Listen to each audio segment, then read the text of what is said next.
We're on. So where's the camera? The cameras, they're there. Oh, right on. Yeah. We're already on. Yeah, sweet. Darcy, thanks for coming on. No worries, mate. This Thanks was a shout out to, I think Nick. Nick put me onto you. Yeah, okay. Yeah. Nick. Yeah. And Ramp champ. the Ramp Champ. So tell everyone a bit about yourself and what you do.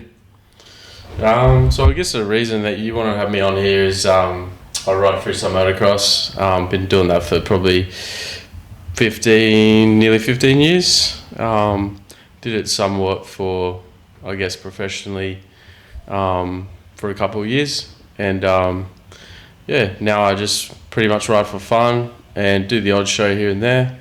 But You still do go out and do shows? yeah, occasionally. Yeah.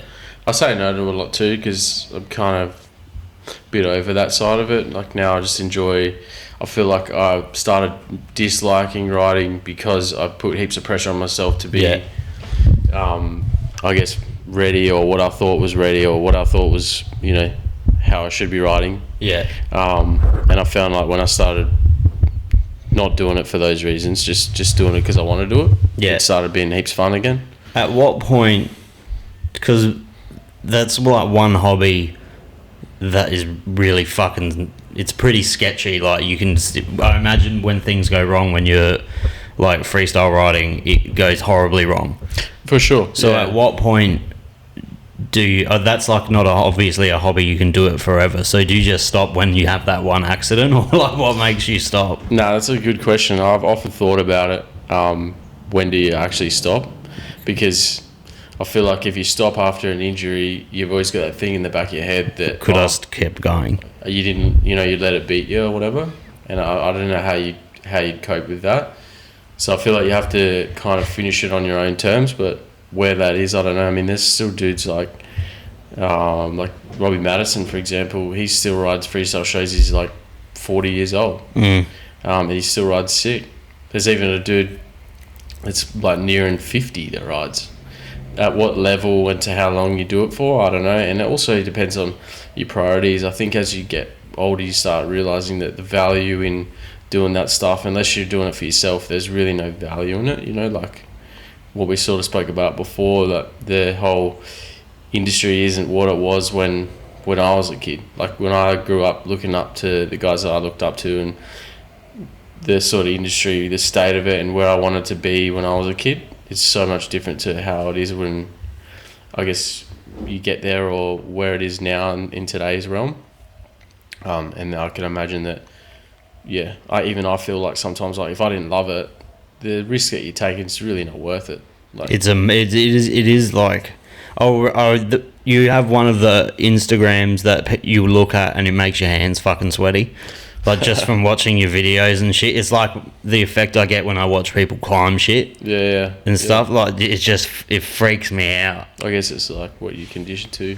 And so when you're practicing, like say you're practicing a new trip, or even the first time you did a backflip.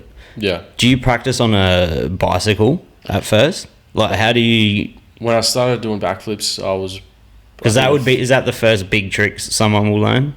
It's the first kind of real serious consequence trick. I mean, you can get pretty hurt doing anything, doing upright tricks in freestyle, but I think the backflip's probably pretty hard in terms of mentally. It's like one of the hardest mental battles I reckon you go through when you first learn that trick, to do it to dirt after you do it into a foam pit.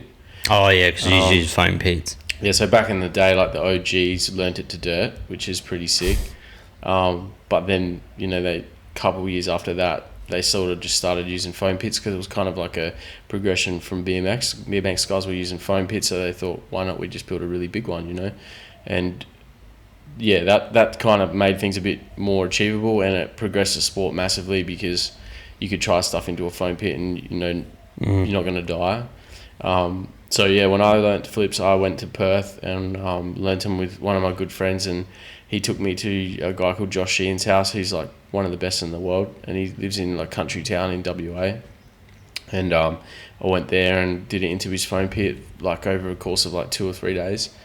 And then just basically my mate that was teaching me, Braden, he's just said, when you're ready, like I'll tell you when I think you're ready, to try it to dirt. and I was kind of hoping that he wouldn't say I was ready. So you know what I mean. I'd kind Put of it off a bit. Put it off a bit because it's like super daunting to do your first one. But yeah, then afterwards he just a couple of days he's like, oh man, it's time to do it. So super scary for sure. Your first one is probably like the hardest. It's more committing to it because I remember landing my first backflip like just on my feet.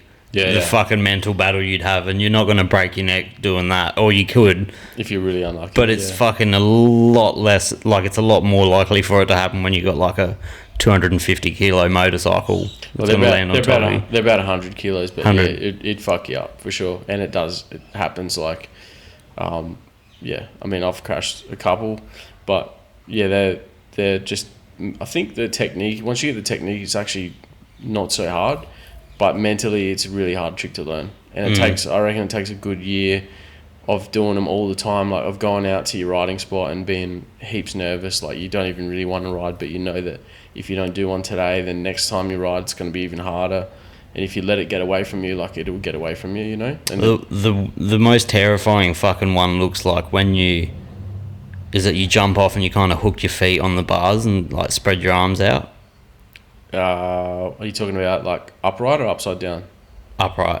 Oh, so it's probably talking about a cliffhanger. So yeah, those look fucking horrendous. Look, how many times have you accidentally let go of the bike? No, thankfully, touch wood. Really? Yeah, I've had a couple of crashes doing rock solids, which is like where you're off the back of the bike doing a double grab, like a double grab Superman, and then you let go completely, and then grab back on with the grabs and pull yourself back in. I've had that happen twice where... How much fucking time are you in the air to execute all of that?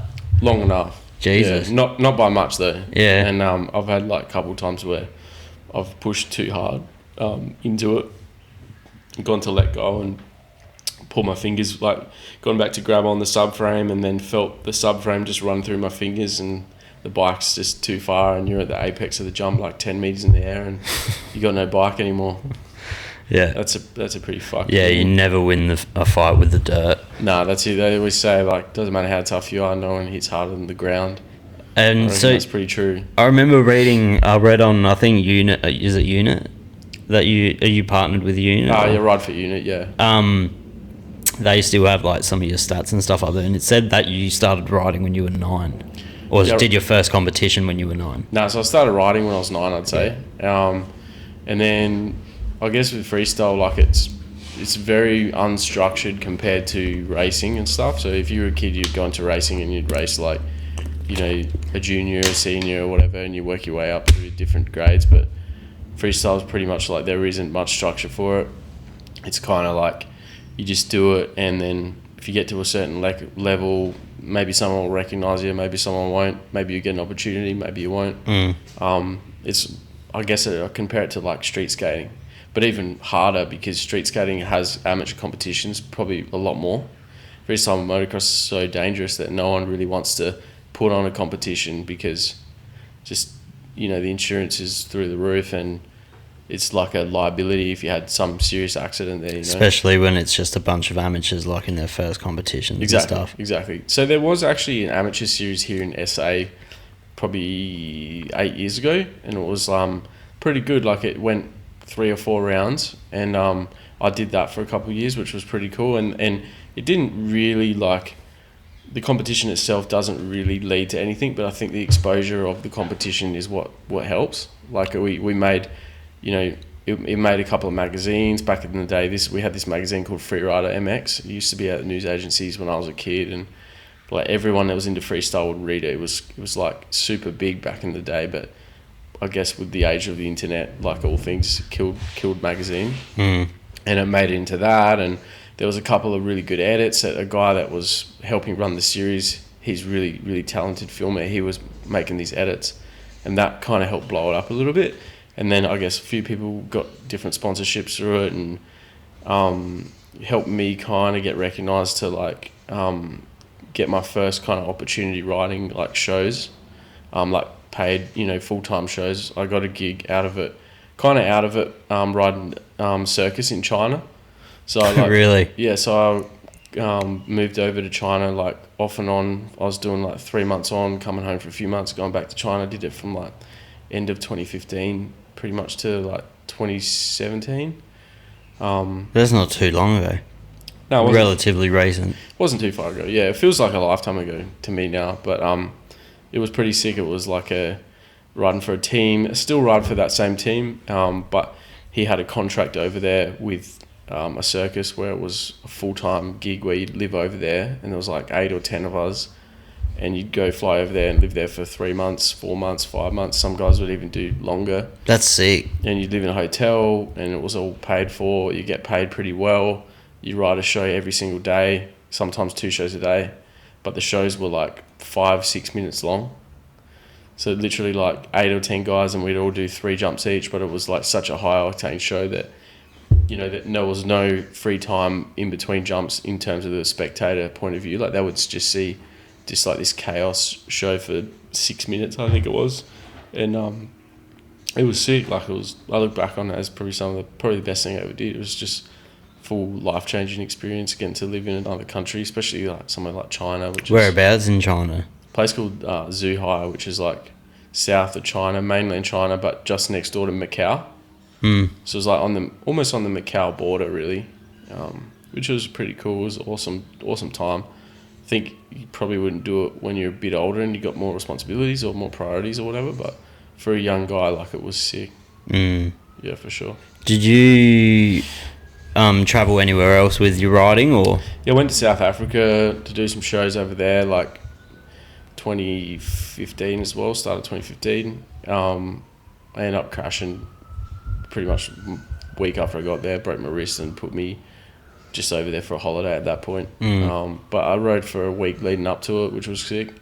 But yeah, I went did that, did China, went over to America, more of a holiday, but kind of did it moto holiday, like went to X Games to watch X Games, and went to like Southern California, where kind of like the mecca of freestyle is, and got to see some cool spots that I always wanted to go to as a kid, which was pretty sweet. Aussies in like the BMX and motocross kind of space do really fucking well in the world, don't they? For sure. And there's not much like you don't really see anything about it, and we got some of the like most talented BMX and motocross riders in the world. For sure. I think Australia would have the best freestyle motocross riders in the world, without a doubt.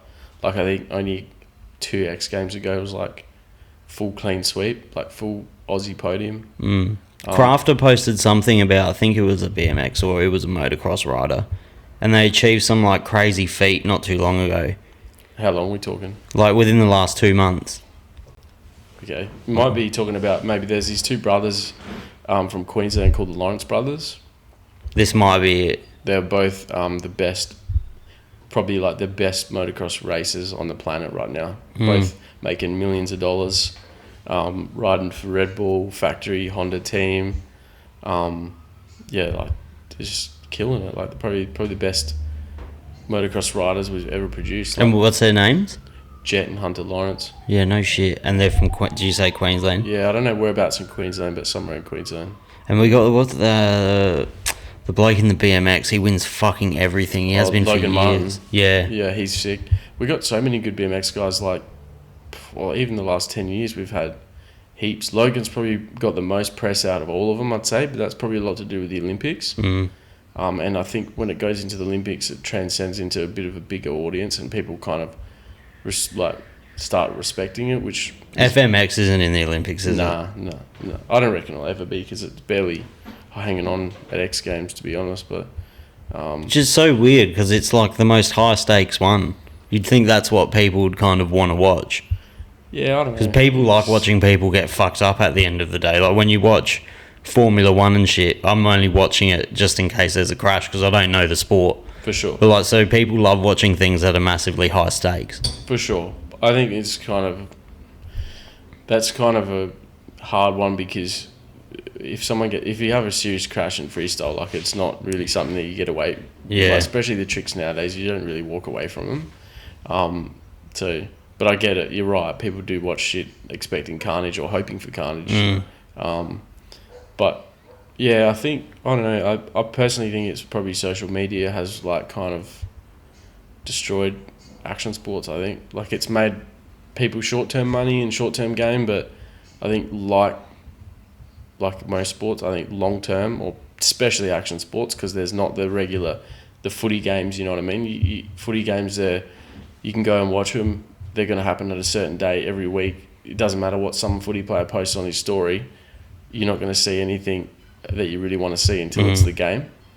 I think, just that whole thing has devalued action sports to where it's become people like just not into it anymore. Maybe it's a generational thing too. Like kids now that, you know, when we grew up, we played Tony Hawk's Pro Skater. Well, I don't know about you. I did. I played Matt Hoffman's BMX. I used to smash Matt Hoffman's BMX. Yeah. Or Dave Mirrors. Yeah. I'd watch X Games. I knew, like, you know, always just... Different cultures now too. Totally. Like, it's just totally different. It could be a different world. I remember when I was growing up, like Bam Margera and that were doing fucking little dumb skits before they were even Jackass. Yeah, like and CKY. CKY, and then Jackass came about. Yeah. And like it was so fun to watch, and they would get like extreme sports athletes on and they'd fuck each other up, and like that I don't think that would do well now. For sure, but that was also pre-YouTube. So like you could only watch Jackass either on MTV or you buy the season or whatever. The VHS, the disc. Yeah, DVD. Yeah. Or the Jackass movies, they would come out at the cinema.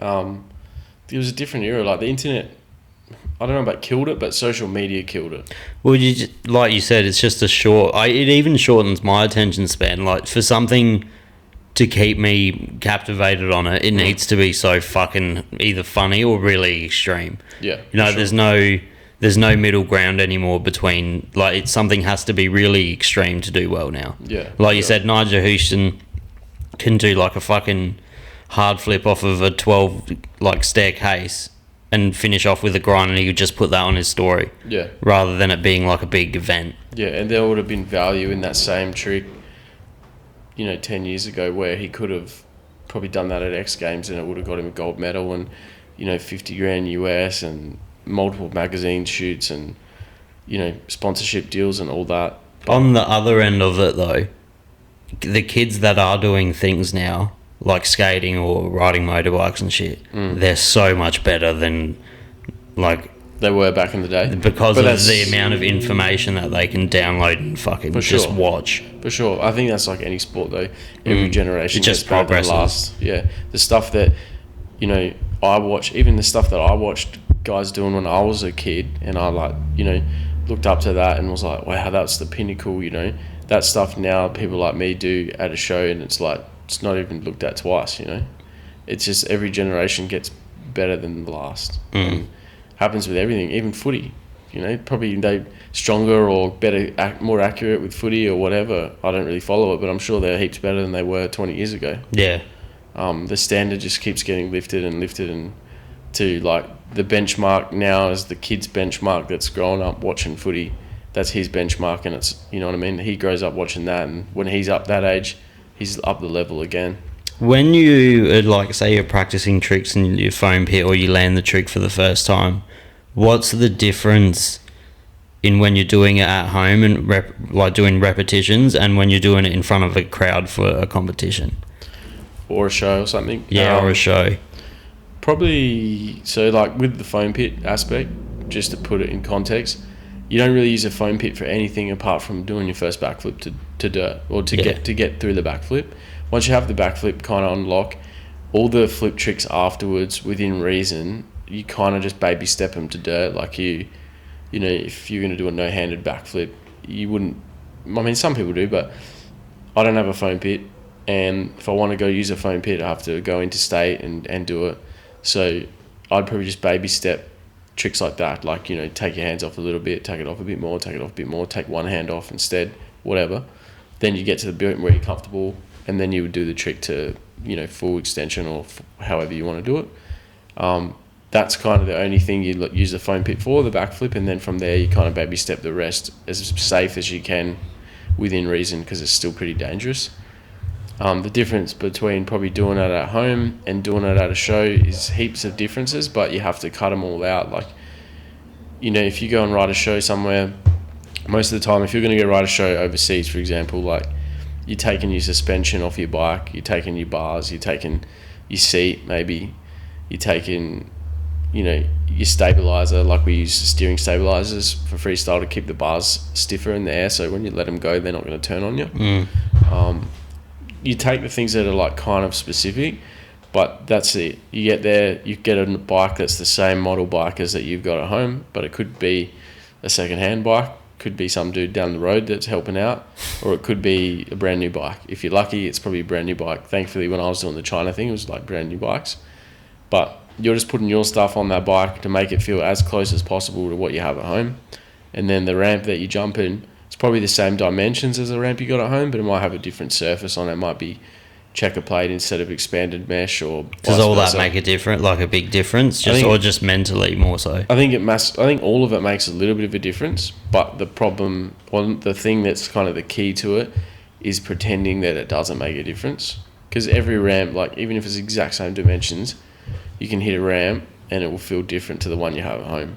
It might be the tiniest difference, but maybe it feels a bit steeper, maybe it feels like it kicks you a bit more, maybe it feels a bit mellow. Like every ramp feels the tiniest bit different, and you have to kind of just switch that off. And I think that takes a lot of time, like of just repetition, going and jumping different ramps, doing tricks off different setups, doing things when you're nervous, things when you're relaxed, or things when you're like just going through the emotions and being able to like kind of turn it off and just focus on what you need to do. Yeah, it just baffles me how people can be that good on a motorbike that you can whip it through the air and do some fucking crazy shit. It freaks me out because I'm not good on a bike at all. I think the last bike I got on, my mate had a Honda. I think it was a CBR. It was a road bike. It was like it's more of a sports bike. And I rode it for 10 metres, freaked out, put in the clutch instead of the brake and just ran straight into a fence. Shit. Yeah. What was his reaction? I wasn't. Oh, he was in between, like pissing himself laughing. Yeah. And like pissed off. No, my bike. Yeah. It was only his fucking side mirror that got damaged, but it was pretty funny now that I look back on it. Yeah. But it wigs me out. I don't know what's more terrifying, what you do, or the people that do like the, super bikes. Yeah, like MotoGP. Yeah, that's another fucking. That's a different level of crazy. I feel like the level of risk in MotoGP is probably not as frequent, perhaps, because the guys that are riding at that level are so good that they probably rarely crash. And when they do, like you see them take like a 300k an hour crash and they slide for like a kilometre and then just get up. Still super, super dangerous, and so much respect for what they do, but I feel like the frequency of risk with freestyle motocross, especially at like the top end of it, is probably greater, and the impact in some ways is, obviously you don't have the speed, but the impact is you're falling from the sky. They're both extremely gnarly, and like we said before, you never win a fight with the ground. No. No. But you look at the MotoGP guys, and sometimes they take like the biggest crashes and they just walk away from it. It's unreal. You don't really see that in freestyle. If someone takes a really, really big hit, like usually they're not getting up pretty quick. Imagine a lot of freestyle athletes are probably wild human beings as well. They're not the most. Like, I imagine MotoGP people are more like athletic. Yeah, I think MotoGP like Formula One drivers. Well, MotoGP is like the top end of motorsport. It's like really is a rich person's sport in a way, and like the whole world watch it, and those guys make huge amounts of money. Whereas freestyle motocross is probably like country people. Well, it's like POV compared to fucking MotoGP. Like FMX is literally not even on the spectrum compared to MotoGP. Do you ride a road bike, like sports bikes or anything? Never been into them? I have ridden one or two, but for sure they're sick. But I sort of never had, like growing up, I couldn't really afford to have both. So it was like one or the other, But yeah, I sometimes think about it'd be cool to have a road bike. I wouldn't mind getting like a cafe race or something, just to like maybe like just ride through the hills and stuff. Pretty sick. And have you ever had like a bad injury? Yeah, I've had heaps. Yeah. That's just normal in the sport. Yeah, like, I mean, I'm kind of grateful for the ones I've had in a way that they're not as bad as other people have had. But like, broken heaps of bones, broken both my legs. Do you recall the worst one, or the worst for you? Yeah, I think probably the last one I had was probably my worst, only because the way it all went down. I was actually on my 30th birthday, so that Really? sucked. And it was my birthday. I was having a ride at home, and just feeling good. And then next minute, just all went down the drain, and I snapped my left leg, like my tibia and my tibia and my fibula. So like both your weight bearing bone and the one to the side of it, into like 8 pieces. It's like on the cusp of poking out the skin, and just massive knockout, and just fucked me up. Put me in hospital for like a week, and had a rod put in my tib, and then off work for a couple of weeks and sitting at home. You have like blood thinner injections so you don't get like blood clots in your legs because you're not moving around. I mean, it's not heaps bad compared to other ones, but I think breaking your legs, I've done it a couple of times now, hopefully no more, but breaking your legs is like pretty humbling because it makes you realise like, fuck, you take for granted like the little things, like even just being able to have a shower without wearing like a plastic bag, or being able to stand in the shower and not be sitting in a plastic chair and shit like that. Yeah, and it's like, fuck, imagine, like, lucky it's just my leg and not my back. For sure. And that, like I said, that's small in context of some other people's. Because the back would be, that's the biggest one, backs and necks. And like. For sure, yeah. But, yeah, like I said, touch wood, I've been pretty lucky. Definitely had some big ones. And what's it like getting back on the bike after a massive crash? Does it take, like, a while? Would you just snap back into it straight away because you're used to it, like the process? I'll tell you, probably the hardest part is the mental game. Yeah, I think getting back on the bike physically, you normally feel pretty sore for a little bit. Yeah. But you kind of get through that, and sort of when you're in the moment, like you're focused and your adrenaline's pumping and stuff, you don't really feel pain as much as when you're not. But the mental game, I reckon, is probably the hardest part. Depending on what happened, sometimes it's good if you have a really big crash and you get knocked out, because you don't remember what you really did wrong, and it doesn't really haunt you. You know what I mean? That's a good way to look at it. Yeah, like it doesn't haunt you as much. I don't know. I always think the best thing about crashing is if you can take away something from it. Like if you have a really big crash and you can take away what you did wrong, then I just tell myself like, oh well, I know what happened, so I won't do that again, and it's not going to happen. Yeah, which isn't necessarily the truth totally, but I think it helps you process. That's why it's such a high stakes sport though, because there's no little margin forever, because there's no probably little accidents. Like everything happens, it happens times 10, and then you hopefully not make that mistake again. For sure. And I guess like anything, the higher the level, then obviously the consequences get more severe. But yeah, I think overall, like, it just comes down to the old saying, like, the more you practice, the better you get, but also you get better mentally. Like, you just get better at processing things when they go wrong. Like, something might happen in a ride where it was a really close call and you're fucking scared, but that's happened before, and you think back like, oh, it's happened before and I was okay because I did this. And then that whole collaboration of all the years you've been doing things and making small mistakes or whatever, or making big mistakes, it's like you store all that internally, and you naturally sort of don't make them as much anymore, or if not at all. Do you have children? No. I was gonna say, would you let your children ride? I reckon, yeah. Yeah. I mean, like, yeah, I might imagine having a kid. I can't speak because I don't have one, but I imagine it'd be pretty painstaking, like nervous seeing your kid do something that's dangerous. But I think about like the life that I've had from doing something that I really loved, and the things I've got to do because I was into dirt bikes, and the people I've met, like some of my best friends, some of the best memories I've ever had has come from being into motorcycles. You would meet some really fucking cool people. For sure. There'd be some like nice, good parties, good times. Definitely been some good times. Some good stories. Yeah. But yeah, no, I'd probably for sure let them do it. So different to your day job. Yeah. But I don't know. I like.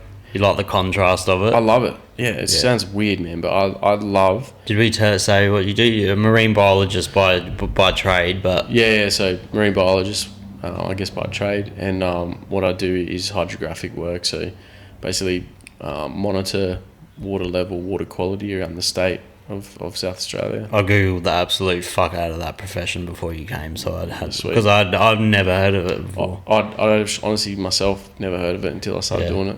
So do you monitor like water levels around harbours and like docks and stuff? Not so much coastal, more so like rivers and streams. Yeah. Like a lot to do with the Murray, a lot to do with Adelaide Hills, like creeks, rivers, some reservoir stuff. A lot of rain gauges around the state, so we collate like all the data from rainfall, a lot of rainfall sites. Is the work pretty like consistent? Like it wouldn't be like insanely stressful? No, it's a really good job, man. Yeah. I love it. Like I think it's part of the reason that I kind of sort of backed off in terms of like pursuing riding as much, because like I love riding, but I love getting a job where I enjoy it for one. But then also, like, it's a steady, consistent pay, and you don't have to risk your life, basically. Yeah, that's a massive plus. And I don't know, like I was saying before, like when you're taking risk, I have this weird thing that I reckon is so true, that you take risk for yourself and it feels fine. Like you're just like, oh yeah, it should be fine. But when you got to take risk, you have to, because you've committed to something. It just doesn't feel like, the level of risk feels way greater. Even if you're doing the same tricks or same thing, it just feels like there's heaps more pressure, I guess, because you have to do it.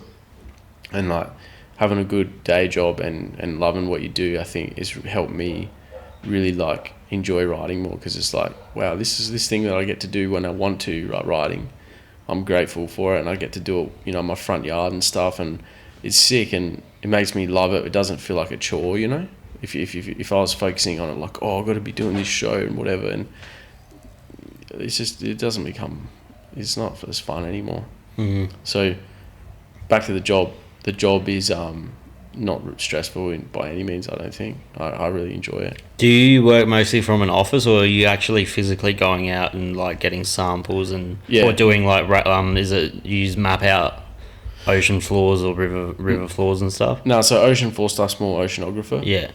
We do a bit of river stuff, like what that's called is bathymetric work. So they're like, it might be a dam or something, they might be trying to calculate the total volume of what water can be stored in it. But we do a lot of field work, a lot of boat work, which is cool. That'd be sick as well, getting out on the awesome. boat. Yeah, and it's very much manage your own workload too. Like, I can pick the days that if the weather's good, I want to go out on the boat, or I want to go out to the Adelaide Hills or whatever, or I want to be in the office. Like, it's pretty good. It's a really good lifestyle, and like I said, it's definitely I'll probably take it over the riding. Yeah, right. Because riding's sick, but it's not as sick when you have to. Yeah, right. And that's what when we were talking through messages, you were saying kind of when you made it to the top, it wasn't as fun as you thought it would be. Yeah, well, I wouldn't say I made it to the top at all by any means, but I'd say that I made it to a point that I thought that I'd never make it to as a kid. And I made it to the point where I can go and do a show and make money from it, which is, I guess, your dream as a kid, to get paid to do what you want to do, I guess, or in sport, you know what I mean? That's the kind of goal. But it's like everything, I feel like maybe it's because everything changes, the world changes, but it's not what you imagine it to be when you're a kid. Probably because your perception of what it was as a kid wasn't even real. It was just what you fabricated in your head, But I think also it probably was a bit different back when I was a kid, because the industry was pre-internet, all that sort of thing. But yeah, I guess to try and not take negatives away from it, I think I just always just look back and think I'm where I never thought I'd be as a kid, so I would be happy with that. If it's not what you expected it to be, hey, it's more than you thought you'd get to. So. But every now and then you'll go and you'll do a show? Occasionally, yeah. Do you have any coming up? Not coming up, no. I got asked to do one the other day, but I said politely no. Just because I'm not interested in driving out to this rural town pretty far away. And is most of them in rural towns? Yeah, I think you get to see some cool parts of Australia though. Yeah, for sure.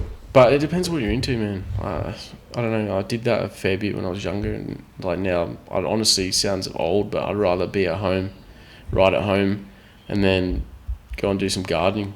I know that sounds fucking bizarre, but maybe I'm just old. But the way you've set yourself up is fucking...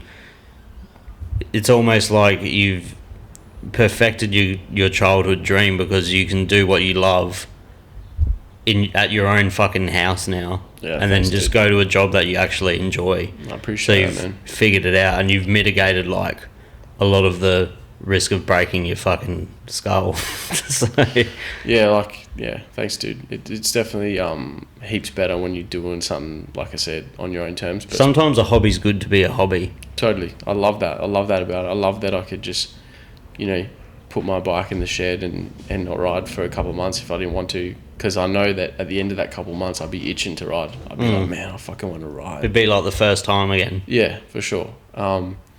So yeah, I don't know, just try and keep that, like, do the odd show here and there. That's cool. I did probably one of the best ones I've ever done was last year at the entertainment centre. It was like the Freestyle Kings live tour. They did it this year as well. I didn't ride the Adelaide stop, but last year I did that. That was awesome, and it was like sold out entertainment centre, which was sick. Do the Crusty Demons still do a lot? Nah, unfortunately, I rode the Crusty tour in 2019. You did? Adelaide one, yeah, which was sick. But that fell into like the wrong hands in terms of the promoter / management side of it, and they kind of burnt a lot of people with burned a lot of spectators. Like, just the format and everything was pretty average. Like, it was at Wavell Showgrounds, and it was like the seating was literally like plastic chairs. And just production wasn't good. Yeah, I think they just cheaped out on a lot of things. But then I went when I was young. Like, fuck. You would have gone in like the day when it was sick. I went when I was young, and it was fucking, to this day, one of the coolest things I've ever seen. They had monster trucks fucking running over shit, doing jumps. It was wild. Yeah, I pretty much went to every single one I could when I was a kid, but I reckon the one that was like a game changer for me was like 2002, I reckon. And it was at the Entertainment Centre. And it was the Crusty Global Assault Tour. And I remember going to that, and I would have been 9 or 10. And it was like life-changing. Like, that's wild. The sickest night ever. That's wild to think, like, 17 years later you'd be in there. I didn't really think even though about it's it not the same, but it's still... it was still cool. Like, as I kind of looked at it, like, tried to look at it like that. Like, it was pretty sweet. Like, at that time in 2002, it was like when the backflip had just kind of come out. Like, it came out in 2000, and then about 3 guys were doing it by 2002. And the dude that was doing it on the Crusty tour was a guy called Brian Deegan, and he built the Metal Militia brand, if you remember that. No, I'm not. Metal Militia was super big brand, like massive company, made like millions of dollars out of it, but it's kind of fallen by the wayside now. But I think Eric even might have used to sell Metal Militia for a while. Really? Like, it was huge. But anyway, remember that tour, Deegan, the kind of the finale of the night was Deegan doing a flip at the end, and it was like, it was sick. And I remember thinking, like, that's just like, this is what I want to do. That is as good as it gets. Yeah, and then, like, now we're back in the entertainment centre, like you said, 17 years later, and I'm doing backflips in the entertainment centre. But it's just no... I mean, it was still cool when people loved it and stuff, but I think just everything about that era that I grew up watching was, like, so much better. If a backflip used to be, like, game-changing back in the day, what the fuck's game-changing now? Oh, man. But the thing is, nothing that people do now, nothing gets the same respect, wow, or public appreciation as what it once did. Like, there's like 2 guys in the world now that have done like triple backflips. I was going to say, has anyone done a double? Or? Doubles have been around for like 2006. Travis Pastrana did the first double. So that's been around quite a while. Do they jump higher for that, or are they just turning a lot quicker? So back when Pastrana did it, he did it off a pretty regular ramp, which was fucking gnarly, and to a dirt lander as well. And then as it's kind of gone on, the ramp's got a bit steeper for that. There's a couple of different bigger ramps that make the spin a bit easier.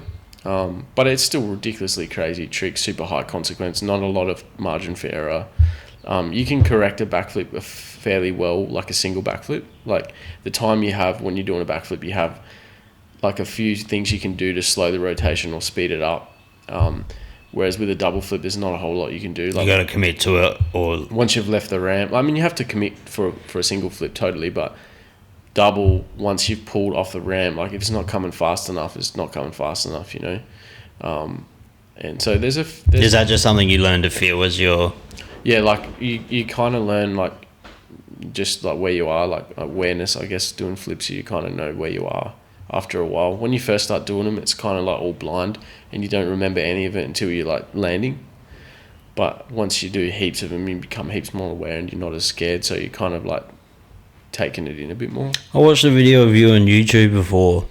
It was just you like doing one trick. I think it was like a 45-second video. Yeah, okay. And I don't know which one, but you were landing fucking tricks without your hands on the bar.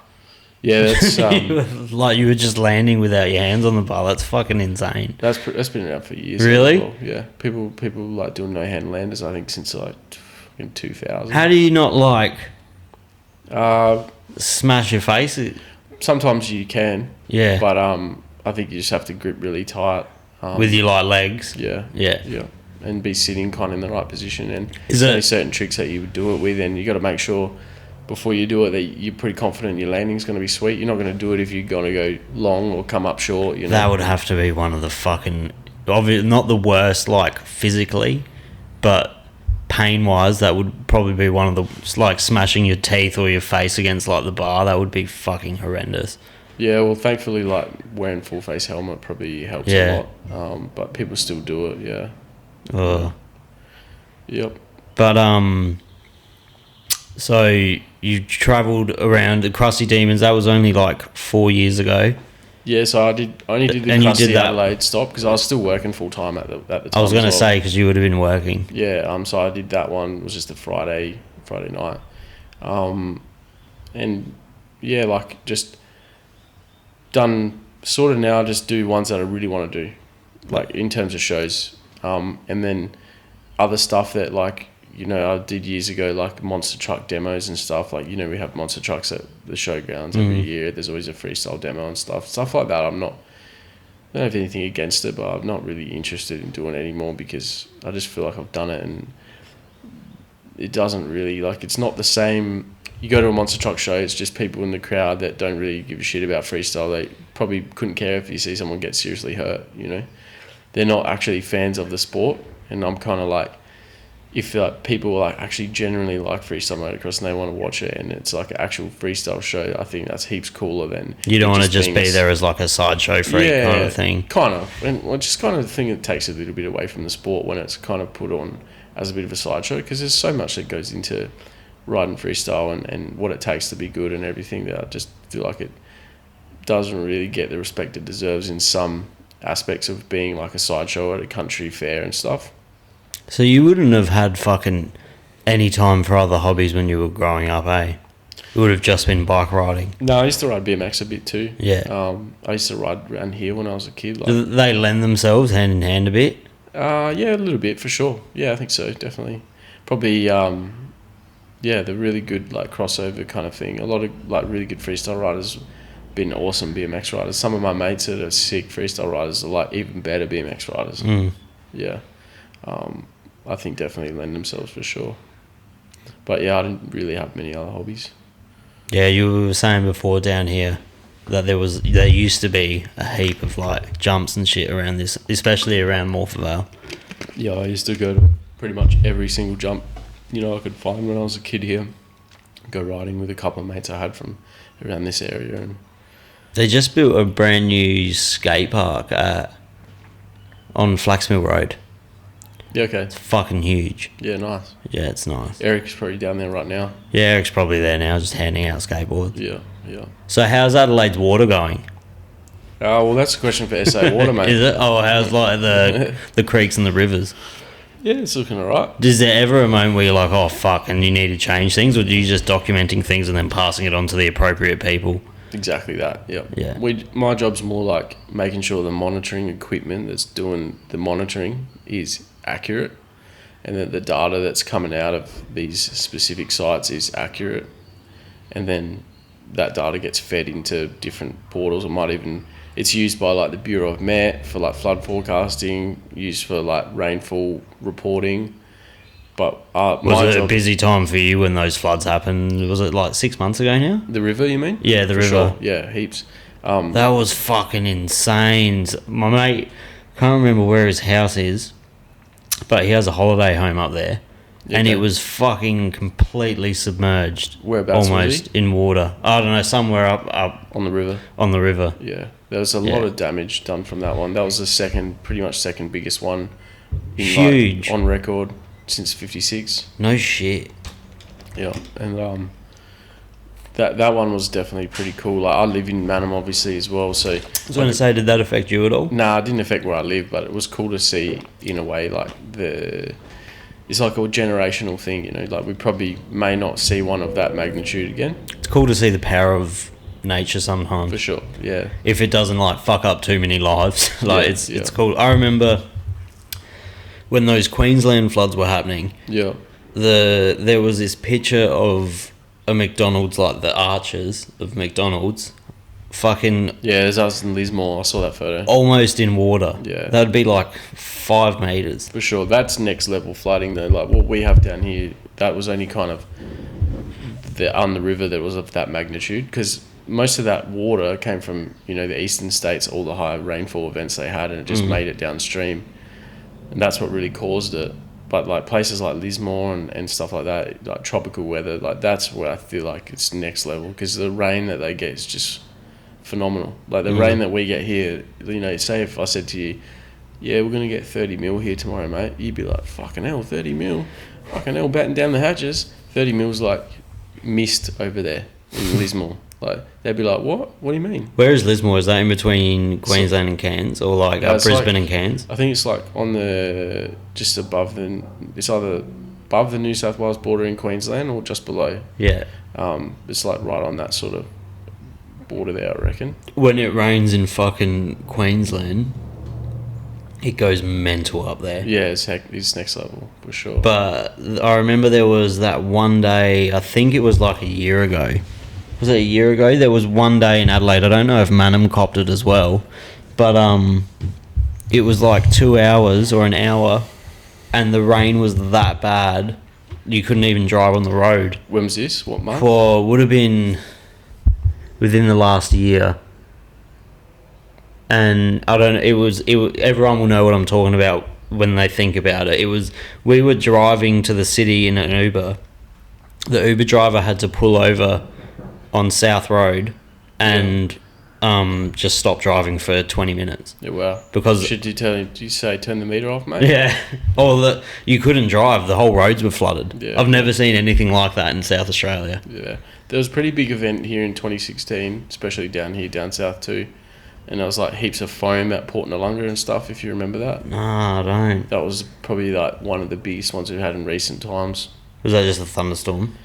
I think it was a combination of huge rain event, and it was a king tide, I reckon. And it was like massive storm surge that flooded like all the front of like porties and stuff. I remember seeing that.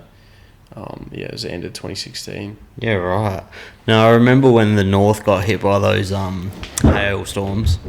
Yeah, okay. And that was within the last year or two, and it rode off like thousands of cars. Yeah. But Manham's pretty chill. Besides that, I like it. Chill living up there, eh? Different to where I grew up, but I love it. It's like kind of my home, my like sort of disconnect from the. It'd be nice not to have neighbours. Yeah, it's good. I don't have any immediate neighbours. I've got neighbours, but you know, I've got a pretty big block, so. But yeah, it's just definitely different to the like kind of rat race. Like, I didn't grow up in the country at all. Grew up in just suburban houses, and yeah, I love it, man. I'd never go back. I feel like no one who's done it would go back. Yeah. Like, once you get out of it and you actually enjoy like being, kind of having your own space and stuff, it's so sick. Well, thanks for coming on, man. That was like a real different one for me. I don't know shit about motocross or freestyle motocross. Yeah. And it was thanks for having me. Cool meeting you, and it's been good chatting, and hopefully we can do it again one day. For sure, mate. Easy, Cheers, man. bro. Thank you. No worries. Thanks for having me.